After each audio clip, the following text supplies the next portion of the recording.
बातें हैं, थ्योरी नहीं है, ये आपको समझ में नहीं आएगा। तो आपको करना क्या है, सुनिएगा, बहुत ही अच्छा है। अच्छा इसीलिए कि आप परमेश्वर की ओर मुड़ोगे, आप परमेश्वर की ओर मुड़ोगे मतलब, और एक चुनौती मिलेगा आपको, चैलेंज, इसलिए आपको सुनना जरूरी है।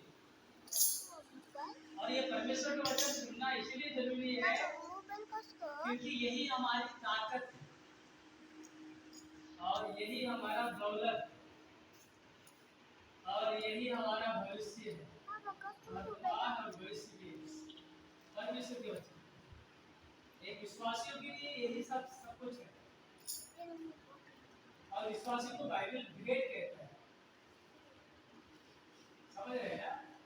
और भेड़ों को क्या पसंद है, अगर हम ऐसे ही बाहरी दुनिया की बातें करें, भेड़ मतलब एक जानवर है और उसको क्या पसंद है, घास, हरा हरा घास।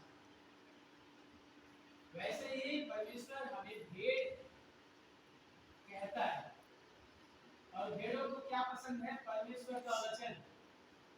उसको और कोई चीज पसंद आएगा भी नहीं, आना भी नहीं चाहिए।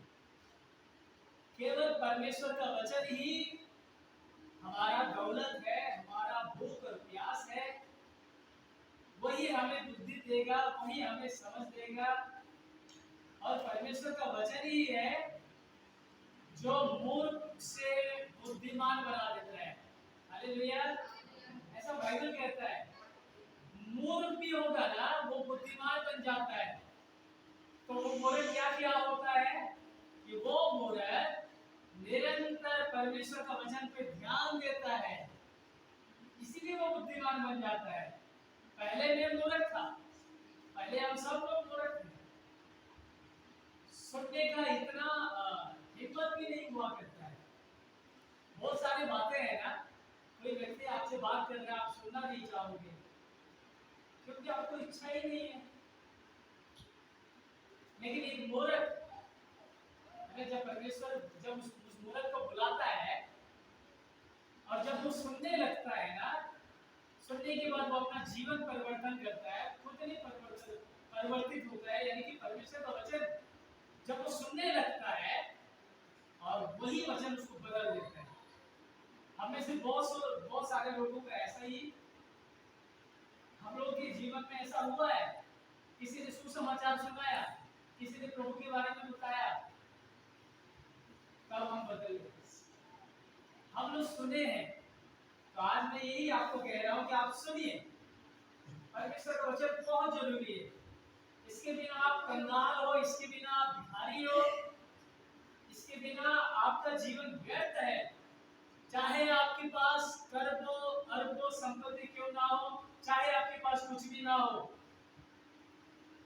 अगर आप परमेश्वर का वचन को गंभीरता से नहीं ले रहे हो, ये आपका खुराक है, ये आपका भोजन है, तो आप मसीह जीवन में कभी उन्नति नहीं कर पाओगे। आप जो बाइबल में दिया गया जो आशीषें हैं, वो आपको, आप उससे वंचित रहोगे, मतलब उससे दूर हो जाओगे। हालेलुया। इसीलिए ज्यादा पढ़ा लिखा होने की जरूरत नहीं है। नहीं पढ़ा लिखा लोगों को भी ये जरूरत है, सुनने वाला चाहिए। बाइबल कहता है ना, रोमियो की पत्री 10 अध्याय में लिखा है, सुनना मसीह के वचन से, सुनने से हमारा विश्वास बढ़ता है।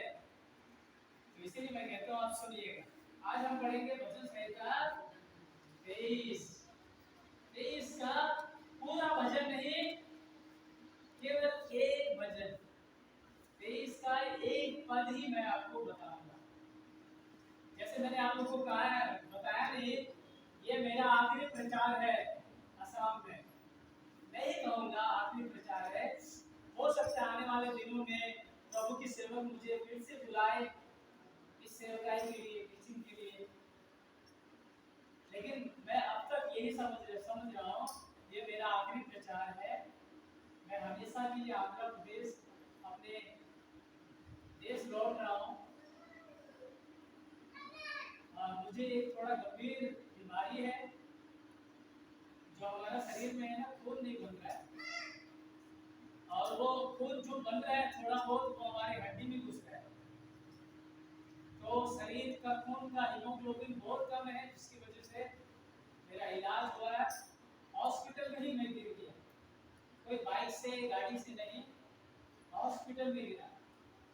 सुबह मैं वॉशरूम जा रहा था, उस समय मुझे याद नहीं कि मैं कैसे गिरा। आसपास कोई नहीं था, सुबह 5, 5:30 का वक्त था, तो मैं ऐसे गिरा, मुझे होश नहीं। ऊपर बारिश की बूंदें गिर रही थी, जिसकी वजह से मैं होश में आया और घिस घिस के अपने बेड तक पहुंचा। उसके बाद मेरा ट्रीटमेंट हुआ, सिलाई हुआ। आज थोड़ा लेट होने का कारण ये सिलाई काट के आया, देखने से आपको बुरा लगेगा करके मैं काट के आया। ऐसे ऐसे ऐसे तार, गिटार के तार की तरह ऐसे ऐसे। तो इस तरह से मैं बहुत बीमार हूँ एक्चुअली। ज़्यादा चलने से थकावट आ जाता है, ज़्यादा चलने से बीमार, मतलब चक्कर आने के जैसा होता है, इसीलिए।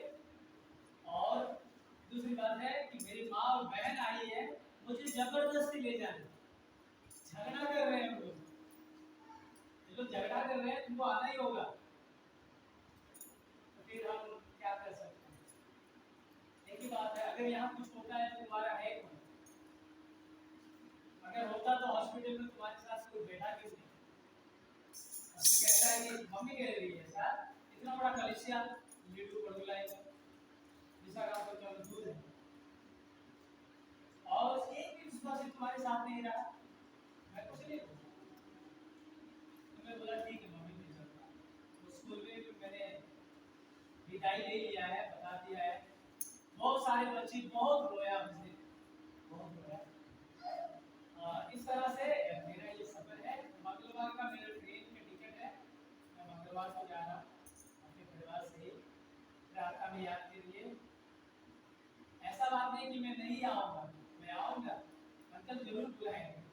आप उसे 3 दिन के लिए आओ या 2 दिन के लिए आओ, चलो कलिसिया में कुछ सिखाओ, ऐसा कुछ हो भी सकता है, ऐसा संभावना है। चलिए आज हम, ये मेरा खुद का बात है, लेकिन खुद का बात ज़्यादा नहीं करना चाहिए, मैंने कर दिया है, माफी चाहता हूँ। आइए भजन संहिता 23 का 1, बहुत सुंदर वचन है। आज असामित में भी पढ़ेंगे आप, और हिंदी में भी पढ़ेंगे। चलिए, असामित किसका है? बाइबल किसी के लिए? वापस मिलेगा नहीं है।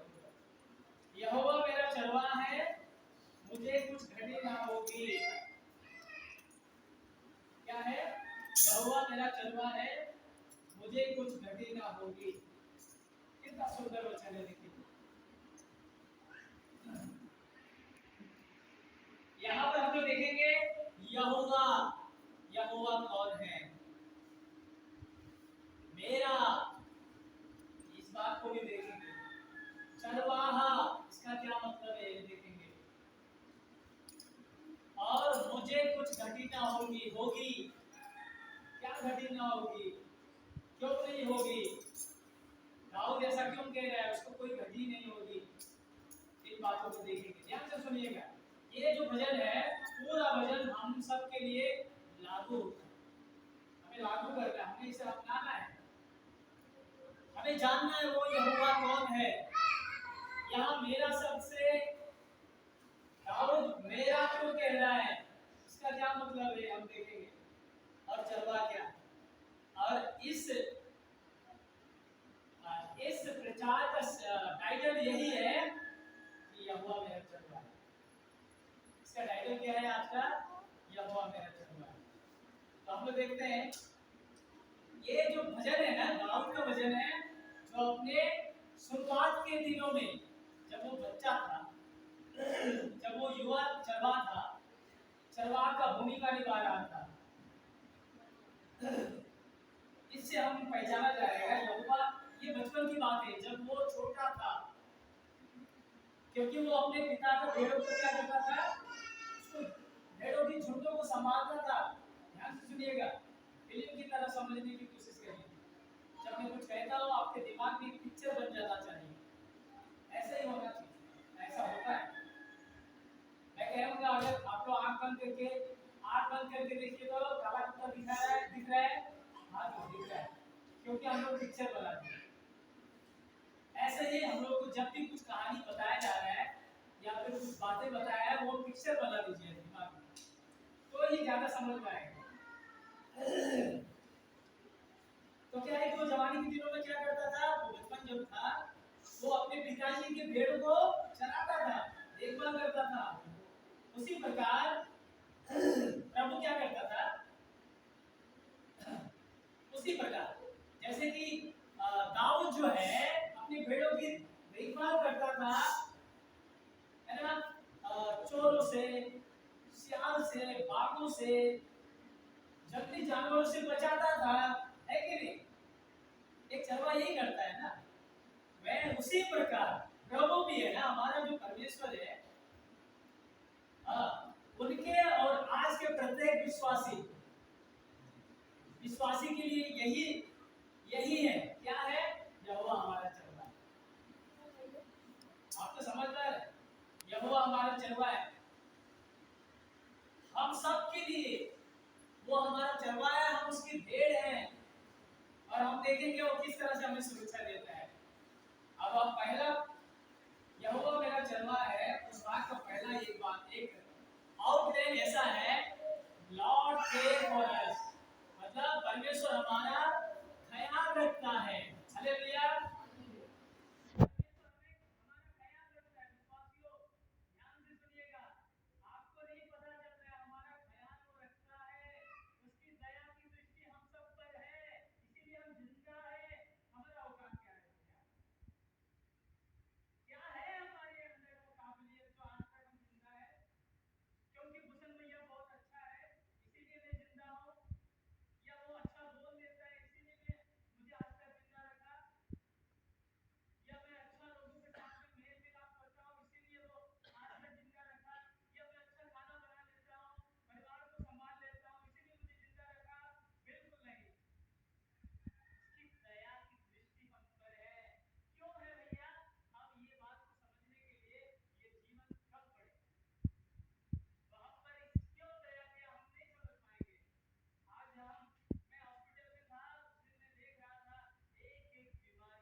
हमारे जीवन में कुछ अन्य लोग भी आते हैं, परमेश्वर रखता है, पास्टर के रूप में, माँ बाप के रूप में, और एक मित्र के रूप में, एक शिक्षक के रूप में हमारी जीवन की निगरानी करता है।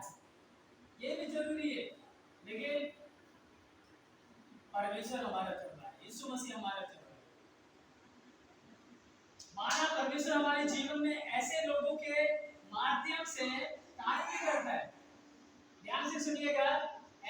के सहारे से प्रभु काम भी करता है, मदद भी करता है, कार्य भी करता है। परंतु जो कहता है कि यहोवा आप ही हमारा चरवा है, हमारा चरवा यहोवा यीशु मसीह है। अब हम देखेंगे यहोवा का क्या अर्थ है। यहोवा मेरा चरवा है, तो उस शब्द को हम देखेंगे यहोवा का क्या अर्थ है। यहाँ परमेश्वर के लिए शब्द सभी बड़े अक्षरों में मतलब ये अनुवाद करने से ये हमें पाता है। अनुवाद माने हिब्रू शब्द है ये यहावे, इंग्लिश में है यानी कि हिब्रू में यहावे हिब्रू शब्द है ये यहोवा। जो दिव्य नाम है, ये नाम क्या है, महान नाम है, जिसका अर्थ है ईश्वर स्वयं और आत्मनिर्भर है। वो किसी पे निर्भर नहीं है, वो खुद पे निर्भर है। यहोवा शब्द का मैं जो हूँ सो हूँ, ये कहने वाला परमेश्वर। मैं कौन हूँ, मैं जो हूँ सो हूँ, ऐसा परमेश्वर मूसा से कह रहा है, मैं जो हूँ सो हूँ, मैं आदि अनादि अनंत मैं ही हूँ, अल्फा ओमेगा मैं ही हूँ। ये यहोवा के बारे में कहा गया। तो इतना मतलब ये हमें इंगित करता है, हमें मालूम चलता है, इशारा करता है कि ईश्वर को अपने भीतर किसी से या अपने से बाहर किसी चीज से मिलने की कोई आवश्यकता नहीं है, उसकी कोई जरूरत नहीं है। ईश्वर के लिए हमें जरूरत है ना, हमें दूसरों की भी जरूरत है और हमें दूसरों से लेन देन की जरूरत है, हमें दूसरों का मदद की जरूरत है। लेकिन ईश्वर को ऐसा नहीं है। परमेश्वर जो है सर्व पर्याप्त है, यानी सफिशिएंट, कंप्लीट है, और इसीलिए हमारी सभी आवश्यकताओं को पूरा भी करता है। बिल्कुल सोच के देखिए, परमेश्वर किसी पे निर्भर नहीं है, परमेश्वर स्वयं है, सर्व पर्याप्त है, सब कुछ उसके अधीन में है। और ऐसे परमेश्वर पर हम अपने जरूरतों के लिए निर्भर रहना जरूरी है। हम निर्भर रह सकते हैं ऐसे, और ऐसा परमेश्वर है ना। अब हम देखते हैं यहोवा का अर्थ क्या है। ईश्वर कभी कभी इसका मतलब ये है, यहोवा जो है नाम है, मैंने कहा हिब्रू शब्द है, ये जो नाम है यहोवा परमेश्वर है, एक ही है यहोवा यीशु मसीह पवित्र आत्मा, कोई अलग अलग नहीं। पुराने जमाने में लोग परमेश्वर का नाम यहोवा लेते हैं, और इस नाम को ऐसे लेते हैं, पता है, जब ये यहोवा शब्द का अगर लेने से पहले वो लोग पहले स्नान करते हैं। नहा आप बाइबल पढ़ोगे ना, इस नाम को लेने से पहले लोग स्नान करते थे। और गलती से भी हम लोगों ने यहोवा नाम नहीं लेते हैं ना, हम लोग अपने आप को अशुद्ध मानते थे। हे प्रभु मुझसे गलती हुआ है, क्या कर दिया मैं। ये महान नाम का अर्थ है। तो इसका मतलब ये है ईश्वर कभी नहीं बदलता है। ध्यान से सुनिए, ईश्वर कभी नहीं बदलता है। शुरुआत सृष्टि से पहले भी वो ईश्वर, और आज तक और हमेशा बना रहेगा, कभी नहीं बदलता है। और दूसरी बात है, वो कभी झूठ भी नहीं बोलता है। हालेलुया। उसने जो कहा है होगा ही होगा, उसने जो कहा है मैं दोबारा फिर आऊंगा, आएगा ही आएगा। ईश्वर कभी नहीं बदलता है। हम लोग बदल जाते हैं, समय बदल जाता है, मौसम बदल जाता है, लेकिन शेयर बाजार का मार्केट बदल जाता है, कभी उतार कभी चढ़ाव, तेल की कीमत बढ़ जाता है, 700 का तेल 200 रुपया बढ़ जाएगा, है ना। ये सब बदलते रहता है, हमारा उम्र बदलते रहता है, हमारा चेहरा बदलते रहता है, लेकिन परमेश्वर कभी नहीं बदलता, वो हमेशा स्थिर है, नहीं बदलता है, वो स्वयं ईश्वर है।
यीशु मसीह हमारे जरूरतों को पूरा करेगा, चाहे वो जरूरत आत्मिक जरूरत क्यों ना हो, चाहे वो जरूरत सारी शरीर की या पारिवारिक जरूरत क्यों ना हो, वो हमारी जरूरत को जरूर पूरा करेगा। अब हम लोग देखते हैं भजन संहिता के दूसरे शब्द में चरवाह का अर्थ क्या है और परमेश्वर क्या है। उस चरवाह का अर्थ में अगर हम देखेंगे आउटलाइन, हमारी नेतृत्व और मार्गदर्शक, हमारा नेतृत्व मतलब he is our guiding and leading, he will lead us and guide us। ये बात तो कृपया ध्यान से सुनिएगा, यहाँ जो वर्ब है ना, क्रिया, आप में से कुछ पढ़े लिखे लोग हैं, क्रिया का अर्थ समझते हैं, खाना पीना उठना बढ़ना पढ़ना सोना, ये सब वर्ब है, क्रिया। तो यहाँ क्या जो क्रिया है, यहोवा मेरा चरवाहा है, यहाँ पर जो शब्द है यहोवा वो क्रिया है, इस पर ध्यान दे दीजिएगा। प्रभु मेरा चरवाहा है, प्रभु मेरा चरवाहा है, इसमें क्रिया शब्द क्या है, चरवाहा। ऐसा नहीं है कि वो हमारा चरवाहा हो सकता है, ऐसा नहीं है, ऐसा है कि वो हमारा चरवाहा है। ये पुष्टि करता है कि वो हमारा चरवाहा, वो मेरा चरवाहा है। राहुल ऐसा कहता है, वो मेरा चरवाहा है। थैंक यू गॉड, ताकि मेरा आवाज थोड़ा सा और स्पष्ट हो। गर्मी लग रहा है, ये मत सोचिए थोड़ा सा पंखा चला लूं, थोड़ा से ये कलम चला लूं, ऐसा मत करिएगा, कुछ नहीं होगा। हम मोमबत्ती से नहीं बने हुए हैं और हम जलेंगे भी नहीं, विश्वास करेंगे। थोड़ा सा ध्यान से सुन लीजिए, बहुत अच्छा वचन है, आपको उत्साह मिले, परमेश्वर में बढ़ने के लिए मदद मिले। तो क्या है यहाँ पर पुष्टि करता है, यहोवा मेरा चरवाहा है, साफ साफ कह रहा है। और चरवाहा का गुण देखिएगा, हर दिन हर पल वो लगातार अपनी झुंड की देखभाल कर रहा है। चरवाहा क्या है, हमारा यीशु मसीह क्या है, हम उसकी भेड़ें हैं। हर दिन भैया, हर पल और लगातार, झूठ बात नहीं बोल रहा हूं, यीशु मसीह ऐसा ही है, हर दिन हर पल और लगातार अपनी झुंड की देखभाल कर रहा है। कितना खुशी की बात है, अगर आप विश्वासी हैं, अगर आपका नया जन्म हुआ है, ये खुशी की बात है। ऐसा है, हर दिन हर पल और लगातार देखभाल कर रहे हैं। हाँ, तो कितना सुंदर बात है ये सुनने से। जब हम सो जाते हैं ना, तब भी यहोवा जागता रहता है, आपको बचाने के लिए, आपके बच्चों को देखभाल। बच्चा रात को बहुत बीमार है, आपने प्रार्थना की है, कभी कभी नहीं करने से भी बच्चा ठीक हो जाता है, ऐसा हुआ होगा आपके साथ। कभी कभी हम भूल जाते हैं प्रार्थना करना, टेंशन में आके, लेकिन तब भी परमेश्वर क्या है, देखभाल करता है। जब आप सो भी जाते हैं, वो जागता रहता है, आपके बच्चों को देखते रहता है, आपके मम्मी पापा को देखते रहता है, क्योंकि आप विश्वासी हैं। कितना खुशी की बात। और हमारी देखभाल हमेशा वो करता रहता है। हम खुद को चिंतित पाते हैं, कभी कभी चिंतित मैंने चिंता में रहते हैं। अब इस संकट में चिंता इस बात का है कि प्रभु मुझे इस संकट से कैसे निकालेगा, इस संकट का मेरे भविष्य के लिए क्या मतलब है, ये जो संकट आया है मेरे जीवन में, आज जो मेरे जीवन में जो संकट आया है, इसका क्या मतलब है प्रभु, हम ऐसा चिंता करते हैं। अनिश्चयता का यह समय, मतलब ये जो समय है, जो दुर्घटना बस जो भी घटना घट रहा है, मेरे परिवार में अशांति हो सकता है, परिवार में झगड़े चल रहा हो सकता है, इसको बोलता है अनिश्चयता का ये जो समय है, मेरे परिवार के लिए क्या मायने रखता है।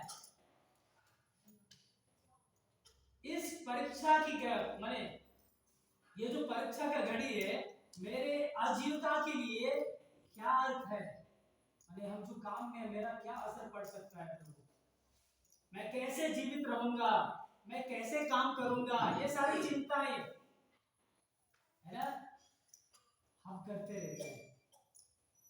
ये जो सोर्स है, जो स्रोत हमें विश्वास दिलाता है कि परमेश्वर परमेश्वर हमारे सबसे कठिन समय में हमारा मार्गदर्शन कर रहा है। हालेलुया। हो सकता है आपको कोई दुर्घटना हुआ है, घर में अशांति है, परिवार में झगड़े चल रहे हैं, या समाज के लोग आपके विरोध में है, या आपके परिवार के जन आपके विरोध में है। तो ये क्या है? हमें विश्वास दिलाता है, ये जो सोर्स है क्या? यीशु मसीह। हाँ, हमें विश्वास दिलाता है कि प्रभु हमारे सबसे कठिन समय में भी हमारा मार्गदर्शन कर रहा है। ऐसा हमें समझना है। वो हमारे हर जरूरत को पूरा कर रहा है। वो हमें वर्तमान के खतरों से भी, वर्तमान माने आज के खतरों से भी हमें बचा रहा है। वो हमारे डर के समय में जब हम डरे रहते हैं, क्या होगा भैया? हमें मजबूत और प्रोत्साहित कर रहा है। ऐसा है यीशु मसीह। ऐसा है हमारा चरवाहा, हमारी देखभाल करता है, हमें सुरक्षा प्रदान करता है। अब हम देखते हैं, यहां तक हम लोग देखा है, यहोवा मेरा चरवाहा है। हालेलुया। या सुनिए, ज्यादा समय नहीं लूंगा मैं।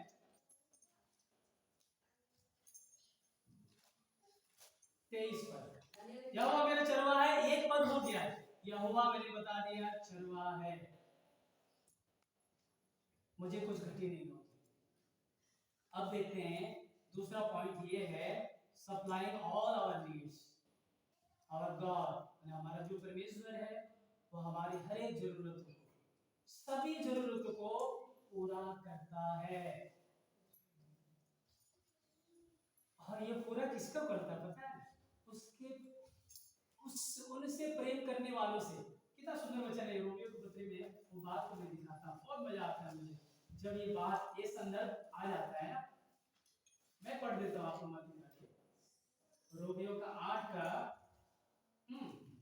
28 में ऐसा लिखा है, हम जानते हैं जो लोग परमेश्वर से प्रेम रखते हैं उनके लिए सब बातें मिलकर भलाई ही को उत्पन्न करती है। अर्थात उन्हीं के लिए, यहाँ देखिए, ध्यान से सुनिए, ये किसके लिए? उन्हीं के लिए जो उसकी इच्छा के अनुसार बुलाए हुए हैं, जो लोग परमेश्वर से प्रेम रखते हैं उनके लिए। क्या हम परमेश्वर से प्रेम रखते हैं? परमेश्वर कह रहा है, बाइबल में और जगह लिखा है, शब्द से फिर भटक जाए। फिर भी मैं बता देता हूँ, अगर तुम, ऐसा लिखा है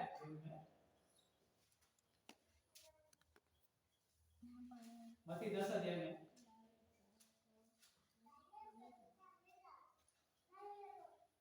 जो माता या पिता को मुझसे अधिक प्रेम करता है, बेटा और बेटी को मुझसे अधिक प्रेम मानता है,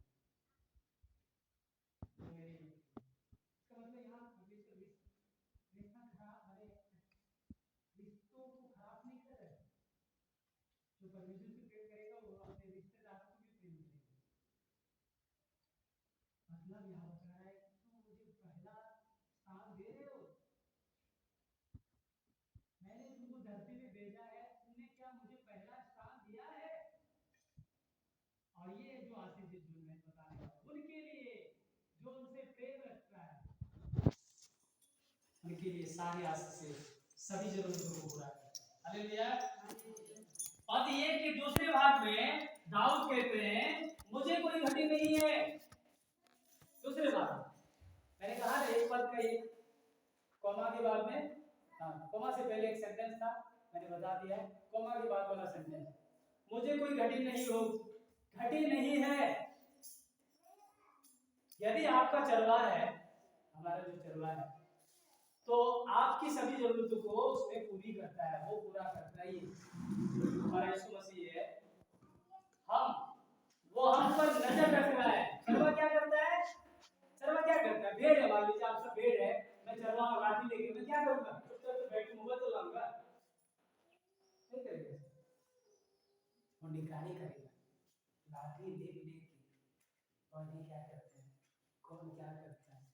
कैसा जी रहा है, बढ़ रहा है कि नहीं, बढ़ रहा है कि नहीं, कहीं पाप में तो नहीं गिर रहा है। यार बच्चों को छोड़िए, कोई बात नहीं, तो गिरने वाला नहीं, खेले दिए। ये निगरानी करता है, चरवा क्या करता है, निगरानी करता है। भैया भूषण ये गलत काम किया था, हर चीज का निगरानी करता है, आप उससे छुप नहीं सकता है। आपने किसी को कुछ कह दिया है, उसका भी हिसाब रखता है। तो क्या है कि वो निगरानी नजर रख रहा है, और क्या क्या नजर रख रहा है, हमारी आत्मिकता का, हमारी भावनात्माओं का, हर एक का, और शारीरिक, हमारे शारीरिक जरूरतों का भी।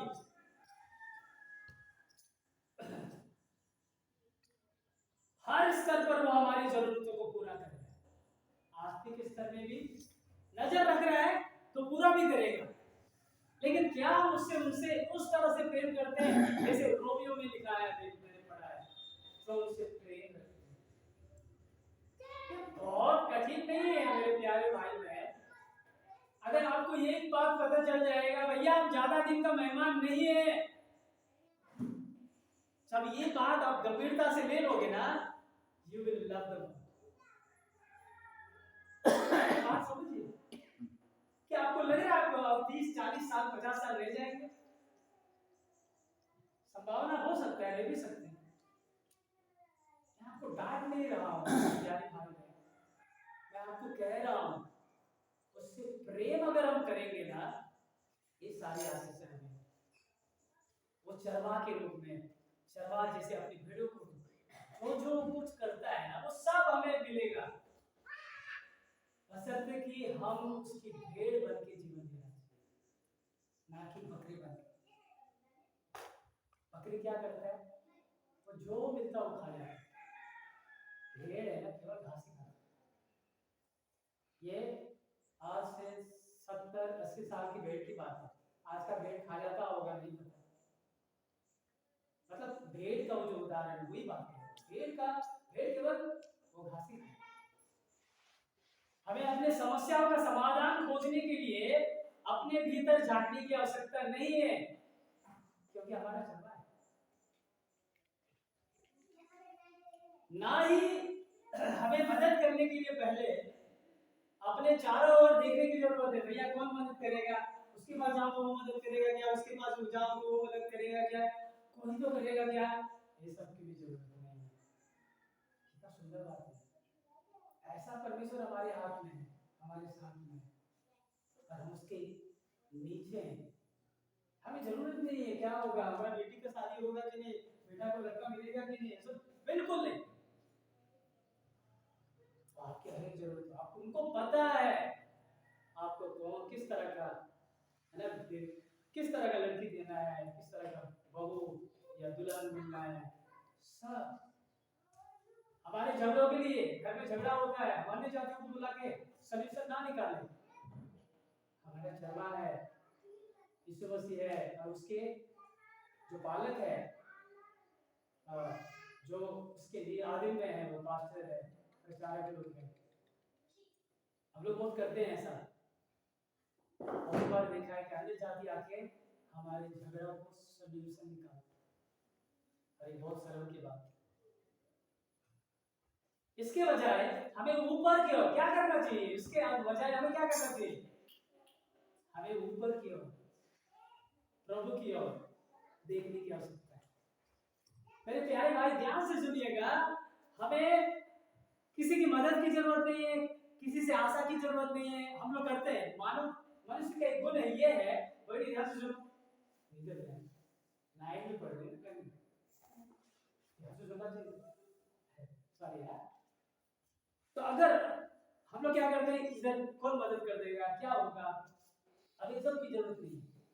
जरूरत क्या है कि हम परमेश्वर पर निर्भर होना चाहिए। और ये जो निर्भरता, मतलब निर्भरता का मतलब बता दें, प्रभु माने सरेंडर हो जाएगी। अब मैं नहीं सकूंगा, अब मैंने अपना बुद्धि लगा दिया है, मैं अपना समझ लगा दिया, अब नहीं सकूंगा, प्रार्थना किया है, बोल जाइए, क्योंकि आप सच्चा है, आप कुछ गलत नहीं कर रहे हैं, आप परमेश्वर की बातों में चल रहे हैं, आप परमेश्वर की दृष्टि में पवित्रता से चल रहे हैं, ये आपको पता चल रहा है, लेकिन आपका काम नहीं बन रहा है, तो परमेश्वर पे भरोसा करिए, निर्भर हो जाए, डिपेंड। जैसे कि एक छोटा सा बच्चा अपने माँ पर निर्भर रहती है। बच्चे को चिंता बिल्कुल नहीं है, माँ को भूख लगा, आइए खाना खिलाइए या दूध पिलाइए, वो नहीं मांगता है, माँ खुद जाके सब जुटा देती है। हालेलुया। लेकिन वो बच्चा बेटी और बेटा बन के जीवन जीती है ना, तभी जाके वो माँ उसकी जतन करती है। उससे बढ़कर है हमारा परमेश्वर, वो हमारी जतन क्यों नहीं करेगा? काहे हम लोग बहुत बने दिमाग लगा के क्या करते हैं, कोशिश करें तो परमेश्वर पर निर्भर हम दिखाएं, अपनी आवश्यकताओं की पूर्ति के लिए प्रभु पर भरोसा रखें। हमारी जो भी जरूरत है प्रभु पर, पृथ्वी के जितने भी दिन आपके नाम में लिखा हुआ है, आप इस पृथ्वी में, आप कीजिएगा, इस पृथ्वी में जितने भी दिन आप जियोगे ना धरती में, उतना दिन उस पर भरोसा रखिए, क्योंकि ये कभी झूठ नहीं बोलता है, ये सच्चा है और कभी नहीं बदलता है। सबको सृष्टि, सब कुछ इसके अधीन में है। ऐसा परमेश्वर के अधीन में आप निराश क्यों हो? निराश बिल्कुल नहीं होना चाहिए। उन लोगों के माध्यम से काम करेगा परमेश्वर, क्या है, उन लोगों के माध्यम से काम करेगा जिन्हें उसने अपने चारों ओर स्थापित किया है। उनके द्वारा, पास्टर के द्वारा, प्रचारकों के द्वारा, कोई शिक्षक के द्वारा या समाज के कोई भी व्यक्ति के द्वारा परमेश्वर क्या करेगा, मदद पहुंचाएगा। लेकिन हमारे जीवन में हर आशीर्वाद, ब्लेसिंग्स, आशीष है, हमारे जीवन में हर आशीर्वाद और हर प्रावधान का अंतिम स्रोत स्वयं परमेश्वर, जो हमारा अच्छा चरवाहा है ना। आप सब ध्यान से सुनिएगा, हमारे जीवन का ये सबसे बड़ा स्रोत है, आशीषों का स्रोत, आशीर्वाद का स्रोत कौन है? प्रभु यीशु मसीह। विश्वासियों के लिए, उसके भेड़ों के लिए, ऐसे संसार के लिए भी परमेश्वर है। मैं आपको एक बात बताता हूँ, एक साधारण अनुग्रह है जो आदमी को मिलता है, सभी को मिलता है। साधारण अनुग्रह का मतलब यह होता है, संदर्भ में नहीं है फिर भी बता रहा हूँ कि आदमी, हम लोग देखते हैं ना संसार में बहुत सारे ऐसे लोग हैं जो अच्छा बोलते हैं, अच्छा से रहते हैं, झगड़ा भी नहीं करते हैं, झूठ भी नहीं बोलते हैं, दारू भी नहीं पीते हैं, ऐसे लोग भी है समाज में। और वे लोग भी जिंदा है, श्वास ले चल रही है उनके लिए। तो ये साधारण अनुग्रह सब पर है, परमेश्वर उनको भी दिया है। एक दूसरा अनुग्रह है जो विश्वासियों को है, प्रभु यीशु मसीह, उसने अनुग्रह किया है हम पर, हम पापियों को, है ना। वो साधारण अनुग्रह अगर परमेश्वर हटा देगा ना, लोग है चीड़ फाड़ेगा एक दूसरे, लोग एक दूसरे को चीड़ फाड़, हत्या, डकैत, ये वो पाप बढ़ जाएगा, सदोम और गमोरा की तरह हो जाएगा अगर परमेश्वर साधारण अनुग्रह भी निकाल देगा। सुनिएगा, ऐसा परमेश्वर है हमारा। अभी मैं खत्म करने वाला हूं। तो ये यीशु मसीह है, हमारा प्रावधान करता है, हमें सब कुछ हमारी जरूरतों को पूरा करता है, वो हमारा अच्छा चल रहा है। इसीलिए मैं कभी कभी गाना गाता हूँ, कोई गति ना होगी हमको, यीशु मेरे साथ है, हरी चरइयों में ले जाता जो झरनों के पास है। अच्छा चरवाहा यीशु, अच्छा चरवाहा, प्राण देने वाला यीशु मेरा रखवाला। अच्छा चरवाहा यीशु, अच्छा चरवाहा। प्राण देने वाला यीशु मेरा रखवाला। ये गीत गा के मुझे बहुत खुशी मिलती है। चरवा, वो हमारा चरवा है। क्या हम उसे चरवा मानते हैं? क्या हम उसकी भेड़े हैं? हम भेड़ हैं उसकी। ये बात बहुत इंपॉर्टेंट है। शायद इस भजन में सबसे महत्वपूर्ण शब्द, छोटा शब्द, एक शब्द जो छूट गया है, मेरा चरवा। मेरा चरवा बोला, लिखा हुआ मेरा। ये जो मेरा शब्द है, दाऊद कहा है कि यहोवा मेरा चरवा है, मेरा चरवा है।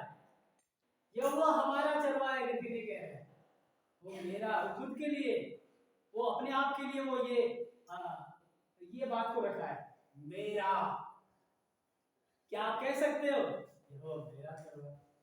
वो अनुभव है दाऊद की तरह आपके पास?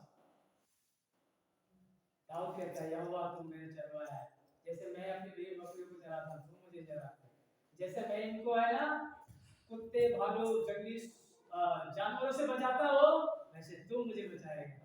इसलिए दाऊद कह रहा है तू मेरा चरवा है, मेरा चरवा है। क्या आप कह सकते हो मेरा चरवा है? ये अनुभव को जीना पड़ेगा। विश्वासी जीवन में जीना, विश्वासी जीवन में इस जीवन को जीना पड़ेगा।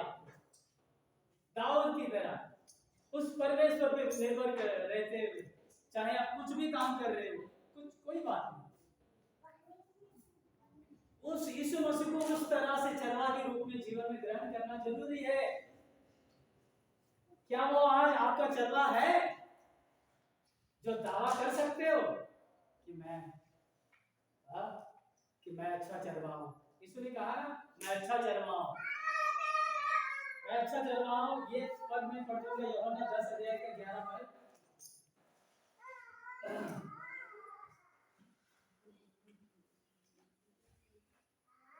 10 पद का 11 पद ऐसा लिखा है, अच्छा चरवा मैं हूं। अच्छा चरवा भेड़ों के लिए अपना प्राण देता है। हालेलुया। और 14 में ऐसा लिखा है, 14, अच्छा चरवा मैं हूं, मैं अपनी भेड़ों को जानता हूं। ध्यान से सुनिए, हमारा चरवा जो है हमें जानता है, आपको जानता है।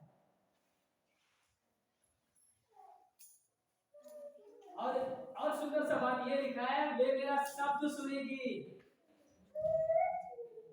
वो मेरा शब्द सुनेगी, तब एक ही झुंड, एक ही चरवा होगा। फिर ये सरगर्मी भी अलग है, लेकिन हम ये समझ रहे हैं अगर हम उसकी भेड़ है तो हम उसकी आवाज को सुनेंगे। मैं अभी अभी एक उदाहरण दिया है, चरवा जो लाठी लेके बैठा है, खड़ा है, अपने भेड़ों की निगरानी कर रहा है, चरवा यहाँ से चिल्लाएगा कोई भी आवाज में, उसकी इतना सारे भेड़ों में किसका क्या नाम है मुझे नहीं पता, शायद चरवा को भी नहीं पता हो, लेकिन मानवीय तौर से, लेकिन यीशु मसीह को सब पता है। अगर वो कह रहे हैं ट्र ट्र ट्र, वो सुन लेंगे। वो जो भटक रहा है, वो जो उधर जा रहा है, अगर वो इस चरवा को पहचानता है तो उसकी आवाज को भी वो पहचानेगा, या वो हमारा चरवा है, हम उसकी आवाज को पहचान लेंगे। क्या आप प्रभु की भेड़ों में से एक है? कितना सुंदर बात है। क्या हम प्रभु के भेड़ों में से एक भेड़ है जो उस पर निर्भर रहता है ना? इसका मतलब है कि आपने अपना पाप कबूल कर लिया। अगर भेड़ है तो मतलब आपने अपना पाप कबूल कर लिया है और अपना जीवन उसे सौंप दिया है, इसलिए आप भेड़ हैं। अगर ऐसा नहीं किया है, मुझे माफ करिएगा, आज ही पछतावा करिए। अगर आपने अपना पाप कबूल कर लिया है, कभी कभी यहाँ पर पाप कबूल कर लिया है से एक बात मैं उठाना चाहता हूँ। अरे भैया मुसल, ये पाप कबूलना क्या है? हमने तो कभी पाप नहीं किया, आज तो कोई पाप नहीं किया। जब ये बात आ जाता है ना, पूरा सोच समाज में सुनाना पड़ता है। भैया हमारे बाप दादों से बहता हुआ पाप जो खोल है हमारे शरीर में आज भी जब वह माँ के पेट में जन्मा है तब से लेकर उसका जो लहू है हमारे शरीर में है। 2 साल के बच्चा, 3 साल का, 4 साल का, 5 साल का, हम देखते हैं उसमें से बहुत सारा परिवर्तन। गुस्सा करता है, झगड़ा करता है, भाई भाई लड़ता है, ऐसा पाप का प्रभाव है। पत्थर मारने लगता है, गालियां देने लग जाता है, गलत सीखने लगता है, ये पाप है। तो इस वजह से हम पापी हैं। और जब इस तरह का स्वभाव है तो परमेश्वर हमसे दूर रहेगा। और जब अपने पापों को कबूल लेंगे, गुनाहों को मान लेंगे, परमेश्वर हम पर दया करेगा। और वो जो पापी है अपना पूरा जीवन परमेश्वर को सौंप देगा। हालेलुया। इसका मतलब है कि आपने अपनी आत्मा उसे सौंप दी है। अगर आप भेड़ हैं तो अपना आत्मा, क्योंकि कभी अपनी फिल्मों में देखते हैं, रियल लाइफ में भी बहुत देखा है, हम तुम्हारे बिना नहीं जी पाएगा, मैंने अपना आत्मा दे दिया है। ऐसा होता है, हम लोग फिल्मों में देखते हैं। उससे भी बढ़कर हम अपनी आत्मा, प्रभु ये आत्मा तेरा, ये जीवन तेरा, ये बातें तेरा, ये बच्चा, ये खानदान, ये दौलत, ये बगीचा, ये अटारी, ये कंगाली, सब कुछ तेरा। यदि आपने यह प्रतिबद्धता जताई है तो प्रभु आपकी देखभाल करने की पूरी जिम्मेदारी लेगा। अगर आप भेड़ हैं, यीशु मसीह को चरवाहा के रूप में ग्रहण किया है, उसकी बातें को सुनने के लिए तैयार हो गया है, क्योंकि मेरी भेड़ें मेरी आवाज को सुनती है, पहचानती है, मानती है।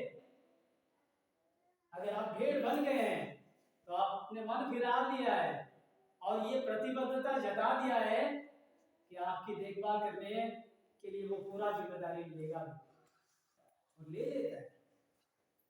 हालांकि यदि प्रभु आपका चरवा नहीं है तो आप अकेले हैं।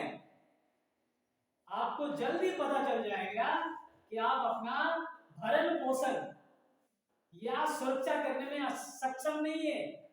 भेड़ों को नहीं पता है, मेरे प्यारे भाई बहन, उसको कहाँ जाना है, किस दिशा में जाना है, इधर जाना है या उधर जाना है, नहीं पता। उसको पता नहीं है उसकी सुरक्षा, वो खुद अपना सुरक्षा कैसे करे, उसको नहीं पता। और हम जो भेड़ है, विश्वासी भेड़ मान लीजिए, हम लोग सुरक्षा कर लेते हैं, परमेश्वर को सुरक्षा नहीं रखते।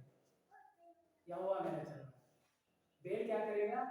जो परमेश्वर की जो भेड़ है, परमेश्वर को पहले सौंपेगा, प्रभु ये लड़ाई तेरा लड़ाई है। और हम विश्वासी क्या करते हैं, मैंने पहले भी बताया, परमेश्वर को पीछे रखे, क्यों चुप साहब,